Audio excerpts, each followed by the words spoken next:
Hello, everyone. Thank you for joining us today. This session is to learn about UCCS's Bachelor of Innovation program, and specifically the Bachelor of Innovation degrees with the College of Engineering and Applied Sciences. You'll meet Sue here in just a second, and she's going to talk about all the different BI programs within our College of Engineering and Applied Sciences. But the BI program is available in many other disciplines across campus, with business, with arts, with some sciences, with education. So I encourage you to learn more about our entire Bachelor of Innovation program.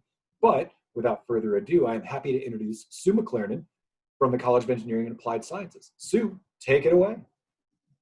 Thanks, Chris. My name is Sue again. I'm the Internship and Outreach Program Director from the College of Engineering and Applied Science. I'm happy to talk about the Bachelor of Innovation degrees within the College of Engineering and Applied Science because it is a big part of our college, and we are so impressed with the students that come out with this degree.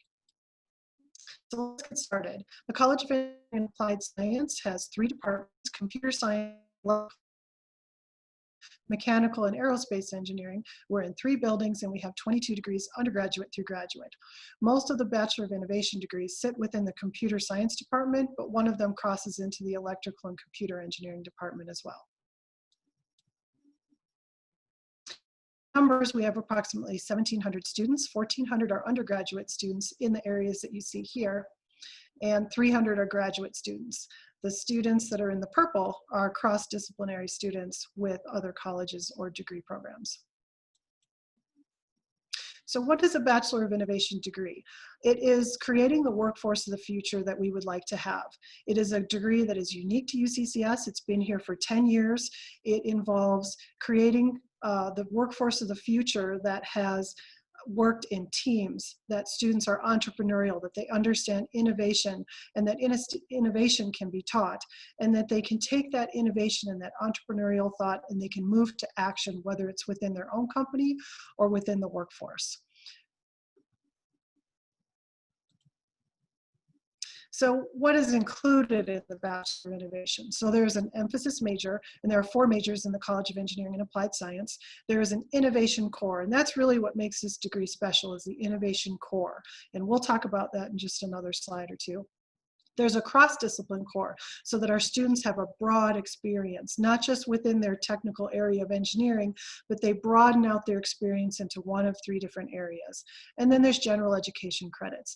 This degree differs from some of our other degrees because the general education credits that a student would normally have in a Bachelor of Science degree are moved into that innovation core because we think it's so critical that students have that skill set.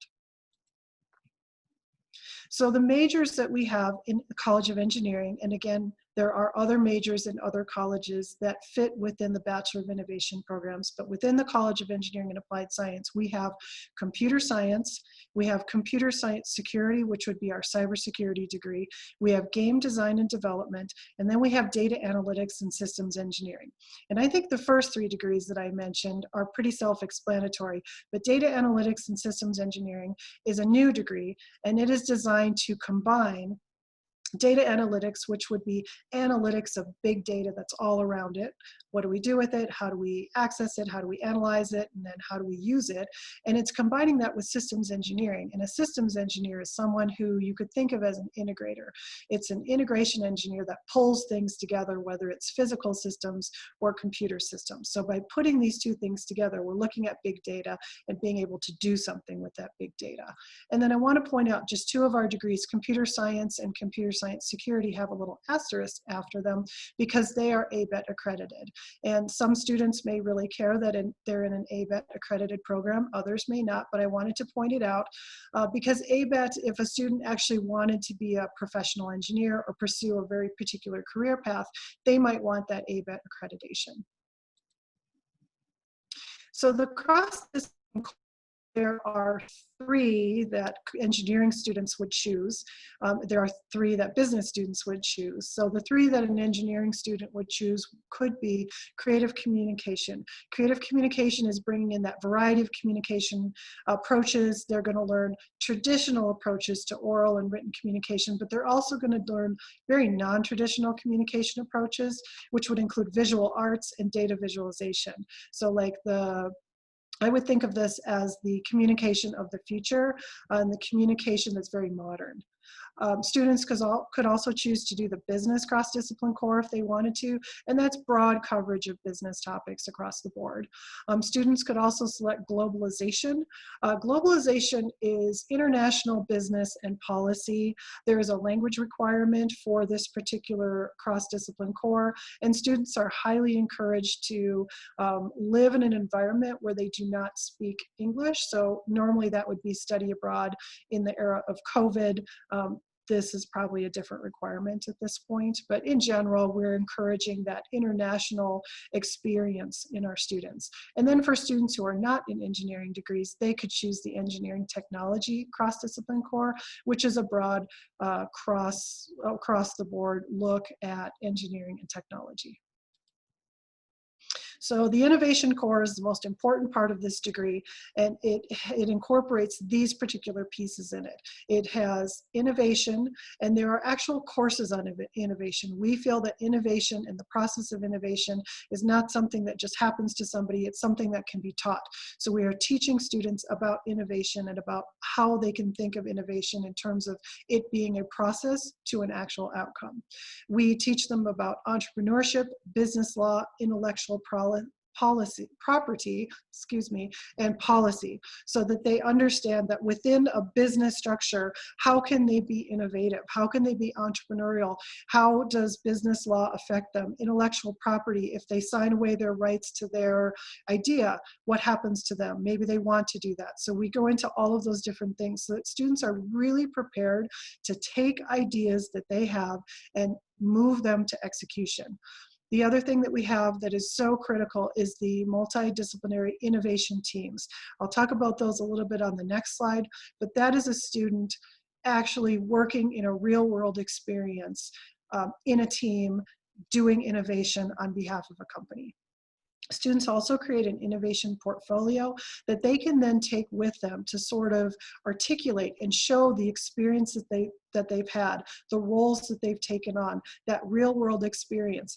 All of these together are the critical components of an innovation core. The multidisciplinary innovation teams is one of the most important things students do in this program. They have 3 different rounds of innovation teams that they go through. And during the first round, they might be a member of the team, participating and providing value to the team. The second time they go through the program, we hope that they have moved up and they're taking on a leadership role where they might be the subject matter expert and helping other students through the process who are members.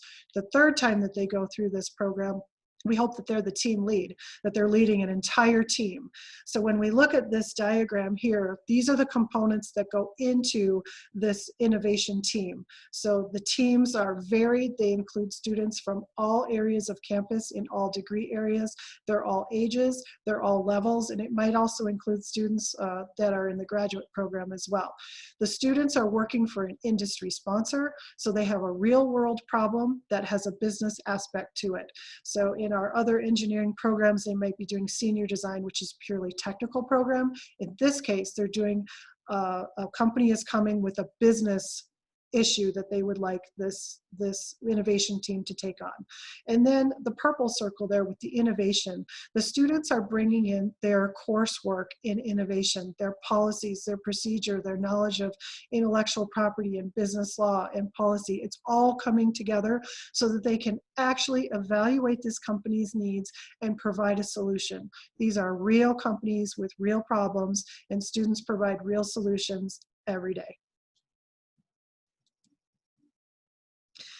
Again, just to reiterate, we really believe that innovation can be taught. Lots of people have ideas. Elon Musk is not the only person that can have an idea and take it to a logical conclusion out in the business world. We think all of our students can do that and gain that skill set. So we want to take and give them the ability to think about innovation and creativity and ideas, move through an innovation process, and have an impact on the other end. Because really, innovation is the transformation of ideas into impact. So which degree would you advise your students to take on? So we have 3 basic types of degrees in the College of Engineering, and Bachelor of Innovation is one of them. I thought it might be helpful to compare the 3 types of degrees. So a Bachelor of Science has a lot of theoretical and development of computational solutions. It is the industry standard degree. It's preferred if you want to be a professional engineer later. It has ABET accreditation for almost every degree that we offer. It has the most math and science. It has a few general electives, but not a lot, because we are really trying to guide them into the things that they need for the career path that they're going to enter.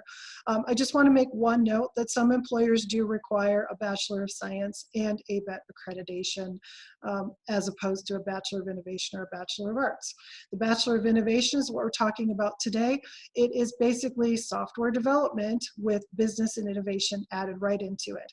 Some of the degrees, as I spoke about earlier, have ABET accreditation. Students are gaining Teams experience, innovation curriculum. They have math and less science than the other degrees do, and they have a few general electives. And the reason they only have a few is because we pulled those general electives to create the innovation core, which is so key to this degree. And the last degree that students could choose from is a new degree in the College of Engineering, but I want to compare it. It is the Bachelor of Arts. It is a new degree for us. It's a Bachelor of Arts in Computer Science. It is an applied software development degree, so it has less theory. It is more the application of computer science to specific career tracks.